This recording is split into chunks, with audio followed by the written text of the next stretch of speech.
Hi friends, Siragadikka ஆசை சீரியலில் நாளைக்கு என்ன நடக்க போகுதுன்னு பார்க்கலாம். வாங்க வீடியோக்குள்ளே போகலாம். நம்ம சேனலை இன்னும் சப்ஸ்கிரைப் பண்ணாதவங்க சப்ஸ்கிரைப் பண்ணிக்கோங்க. ரோஹிணி வந்து சிட்டிக்கிட்ட பணத்தை கொடுத்துட்டு அந்த செயினை வாங்கிட்டு வந்து அவங்க அத்தைக்கு கொடுக்குறாங்க. அவங்க அத்தை, என்னடி இது எங்கே வாங்கிட்டு வந்த அப்படின்னு கேட்குறாங்க. அவங்க அத்தை, நான் உங்களுக்காக தான் வாங்கிட்டு வந்தேன் அப்படின்னு ரோஹிணி சொல்கிறாங்க. அவங்க அத்தை நம்பலை. எனக்கு வேண்டாம், நீயே வச்சுக்கோ.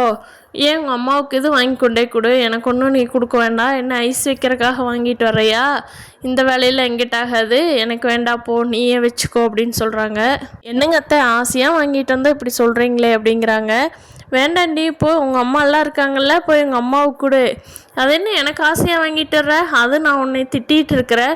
உங்களோட நல்லா இருந்தப்போ கூட நீ எனக்கு வாங்கி கொடுக்கல, இப்போ நீ வாங்கி கொடுக்குறேன்னு எனக்கு தப்பாக தெரியுதே, என் மனசுக்கு சரியாக படலை, எனக்கு வேண்டாம், நீயே வச்சுக்கோ அப்படிங்கிறாங்க.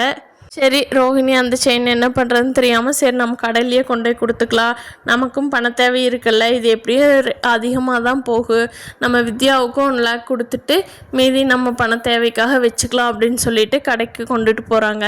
போய் வித்யாவை கூப்பிட்டுட்டு கடைக்கு போகலான்னு சொல்லி போகிறப்ப வித்யா சொல்கிறாங்க, வேண்டாண்டி, இது கொண்டு போய் கொடுக்கறது எனக்கு என்னமோ மனசுக்கு சரியாக படலை, ஏதாவது தப்பாக போகுதுடி அப்படிங்கிறாங்க. இங்கே பார்த்தா அருண் வந்து அருணோட வீட்டுக்கு ரொம்ப கவலையாக சோகமாக வர்றாரு.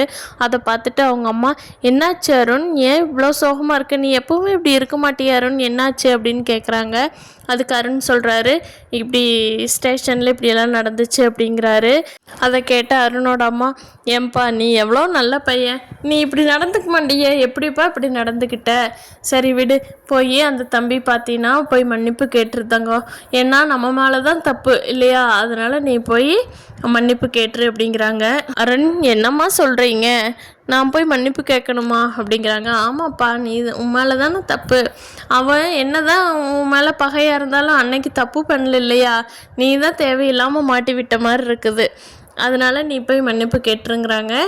பார்க்கலாம் ஃப்ரெண்ட்ஸ், அருணுக்கு சீதாவுக்கும் இந்த விஷயம் தெரிய போகுதா, முத்துவை பற்றி தெரிய போகுதான்னு இனி வர்ற நாட்களில் பார்க்கலாம். இந்த வீடியோ பிடிச்சிருந்தா லைக் பண்ணிக்கோங்க. தேங்க்யூ.